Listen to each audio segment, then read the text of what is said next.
Hi everyone, this is Bobby from bn-games.com, and we're here doing another classic capture. Today we're playing Tiny Toon Adventures for the Sega Genesis. Why are they tiny? Because they're illegitimate children. Oh, they never explained how they were conceived. They hatched in an egg. They just happened, and then I guess like Bugs Bunny, took the other two. Although they want to be boyfriend and girlfriend, so I don't get that either. I always thought they were related. I never got a chance to use this, but Wincest? Oh, well, if it's gonna happen anywhere. Okay. We're getting really introspective here. You know what that reminds me of? That reminds me of like a Final Fantasy map, one of the old ones. It does. So Tiny Toon Adventures on the Sega Genesis is actually slightly different than the Super Nintendo version. I actually prefer the Sega Genesis version. I actually don't own the Super Nintendo one at this point. Maybe eventually we'll do one for Super Nintendo. But we played a lot of this. I used to refer to this as a Sonic clone, although that's not exactly the case. I mean, he does kind of do the Sonic Run thing, but well, the levels are very similar, at least the beginning ones. I really like this game. I never played it before today. Yeah, this thing holds up really, really well. Yeah, the only thing that's a little off is, and maybe not even, but he's a little stiff when jumping. Although you get used to it, so it becomes fluid. Yeah, the mini platform stuff is a little stiff, but it's not bad. I mean, it's workable. Unlike some of the other platforms of the time that were just crap. Oh yeah, and considering it was a licensed game, you're used to licensed games usually sucking. But yeah, being horrible. This is actually really entertaining, and he has some animations I really like when you're running into a wall. Oh yeah, I like that he doesn't just stop; he actually slams into it. That was pretty cool. My favorite is still the can, like right there, or like right there, or just where you trip. Although I hated the quicksand. Well, here was a little secret: you get a life. Yeah, I mean, I guess I could hold to that being a Sonic clone to some extent, but it was a decent platformer for its time, and you meet all the little Tiny Toons. Can you say it that way? I don't know. That sounds. What's the plural of Toons? Over the tiny ones. All the Toons. And at the end, you get the score, and you get he eats it, and he thinks he's Bugs Bunny, but he's not. Although he is, just kinda. Well, he didn't say "What's up, Doc?" So that's true. He did not. So he's learning. I only finished this game once because eventually it becomes very, very difficult. The platforming gets to be. You have to be very precise by the end in the end levels. It's been a long time, but I remember having difficulty as a kid. This came out in 1993, so. 19. I was 2. Yeah, if you were 2, then I was 7, 8, 9. 9. I was 9. Ah. Yeah. So still fairly young. Bought this at Toys R Us. This was one of the games that I took the little slip to the guy in the Toys R Us counter and said, "Hey, give me the game." And he was a creepy guy sitting his with his college books, and he'd look at you like, "Oh, you gave me this. I have to give you one of the games." Back in those days, I still miss that. Yeah, honestly, I miss it too. I do too. It's like instead of going to GameStop and have some, pimple-eyed teenager behind a counter. He has pimples on his eyes. Yes, on his eyes. Oh, Pimples, man, that's hard. fucking acne up the ass. No, I miss putting a slip of paper into a weird glass box and having someone just hand me a game after you paid for it, obviously. That was the way to buy video games back in the day. Unless you went to a store called Service Merchandise, which. Hey, that was the most awesome place everywhere. Yeah. They came out in the conveyor belt. Yeah. All your shit came out in the conveyor belt. Everything was before your time. Everything was behind glass. You'd walk around with a little form and pencil. Yeah. You'd write down order number. Why does this no longer exist? At the end of the... all my original Ghostbusters stuff I bought there, too. When you go to pay, you'd give them the slip, and then all your stuff would come down a conveyor belt. This is the greatest invention ever. We need to bring it back now. You know where it's at, actually? You know where if you're from East Los Angeles, it's on Beverly and Montebello. It's on Beverly and Montebello Boulevard. It's where the Ross. It still exists. Yeah, where the Ross is. No. It used to be there. Ross's. There used to be another one. I don't know where it was at. There was also another place called Roberts. That's even way before Marco's time. If you're from East LA and you're anywhere near my age, you probably remember this stuff. If you're not, you probably went to Toys R Us too, very likely, because there weren't a lot of... I mean, there was Future Shop, but that was... We didn't have that around here. Back in the day, it was all Toys R Us, and Toys R Us was where you got games. Isn't Future Shop mostly in Canada now? Yeah. Yeah. No. What was the name? No, what was the not name? Future Shop. What was the Future name for Shop Games? was What was the name for GameStop? Babbage's. That's what I was Babbage's looking for. was here. Okay, we didn't have any of those when this stuff came out. Not here anyway.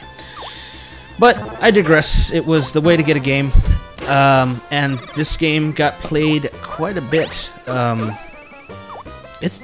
know, Marco's right. It holds up really well. One thing I like to note about it is it's pretty good from a music perspective, considering it's using the Genesis sound chip.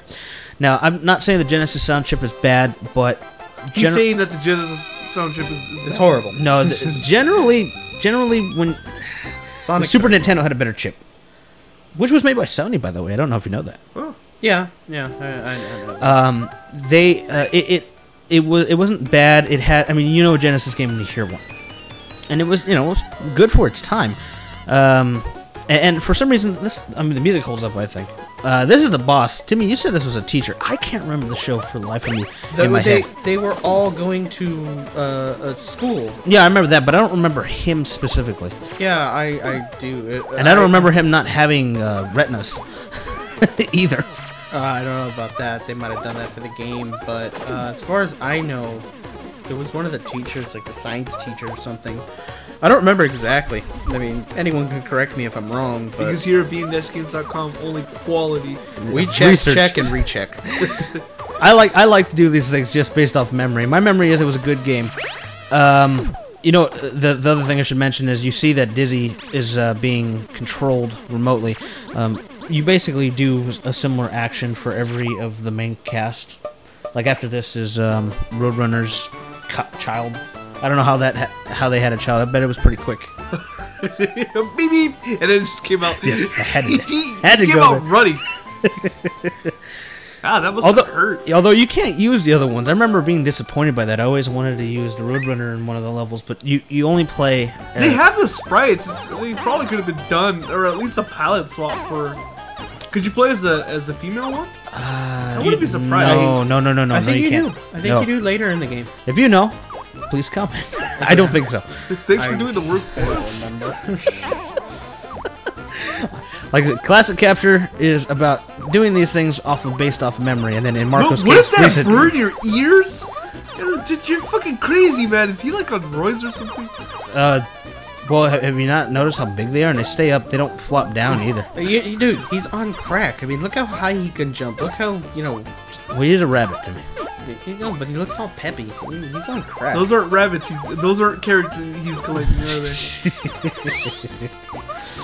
they? I mean, what else is there to say? It was an excellent platformer. Price-wise, this one is up in the air. You can sometimes get this for $3, and then sometimes you get it for $20. It's hard to determine. Generally, I would say you'll see this for about $10, depending if it comes with the case or not. The original plastic case. You know, back in our day, we had a really thick plastic shell that was a clamshell. You know, as a child, it was hard to open. You just sit there and struggle with it sometimes, especially if it was a hot day. I don't know. Man, I'm just like bringing back everything here. While playing with your Betamax? Yes. No, your Virtual Boy. Oh, okay. If you had one. If you were rich. Betamax was already gone by then. Oh, that's true. Well, not in the TV industry. But you didn't know that. No, I knew that. No, I'm talking about the people who are listening to this. In fact, I almost bought one once. Yeah, I like doing that up down thing when I'm waiting for something. Oh, you mean teabagging? Gotcha. Yes. Teabagging the floaty wood thing. Take this platform. Basic goal: get to the end and don't die. Which I don't remember what the hell was that little green thing that keeps being at the end. I don't remember. He's another one of the characters. Well, obviously. He's like a silent one though. I forget his name. He had a real peculiar name. I don't remember for the life of me. And if it's not on Netflix for me to rewatch, I'm probably not going to remember at this point. You're probably not going to bother. As of this recording, that's Netflix.com has over. Hey, I'm just waiting. I remember this was a major palette swap. I used to be really impressed by the static light coming through the trees effect. Although it's, you know, as a kid anyway. These days it's like, oh, well, that was interesting, kind of, I guess. And this is the longest rope ever. Just, you know, just going. This just lends to the theory that he's on crack. Yeah, I would agree. He's just Crack like, or speed. oh, One or the man, other. just gotta get to the other end. Just A eat carrot, this another heart. carrot, another carrot, another carrot, another carrot, another carrot, another carrot. I don't remember half these enemies. I remember the big bulldog looking dudes, but I don't remember those guys with the tomatoes at all. Well, you know, In the show. they might have been just created for the game. I know. I'm just saying I don't remember them at all. And I don't remember wood being a float on sound, but this is, you know, different world, different physics apply. different Oh yeah, but laws of reality. a fox with two tails can fly. That's, hey Timmy, that's blasphemy. It's basic platforming until you get to the later levels. Yeah, some of the platforming on the next level is pretty crazy too. Yeah, and generally speaking, for most of the levels, if you stay up in the air, because there's, you know, you call it branching paths, I guess, on a basic degree. If you stay up in the air, it's usually easier. You'll survive more, because if you're on the ground, then obviously you have spikes everywhere. And I forgot about this part. I was like, oh, Yeah, this, I like that a lot. it's just spinny. As a kid, this was mind-blowing. It's like, man, I don't remember ever having to do that. I don't know. It's hard to say. And then you end the level. And they kind of like just place them in random places. Like, I'm just going to stay on this rock right here. It's like they did, you know, in Sonic, at least you knew it was at the end of the level and it just stopped. And so some of the places, he just kind of is at this one area and that's it. You know, just like nothing to it. But, yeah, so this is going to be the end of this one. I actually went here to show some of the death animations because I was doing so well. And I purposely, right here, it's like, I'm going to jump on this thing. And kill him, because I like the death effect when he's, like, looks like he's blowing bubbles for some reason. Which doesn't make sense. Alright everyone, this was Classic Capture for Tiny Toon Adventures on the Sega Genesis. It's worth your time if you have one. Please subscribe and let us know what you think. Thank you. Where'd he go? Oh, there he is. Ah. I forgot about that. Ooh, fancy new logo. Hey, what's going on?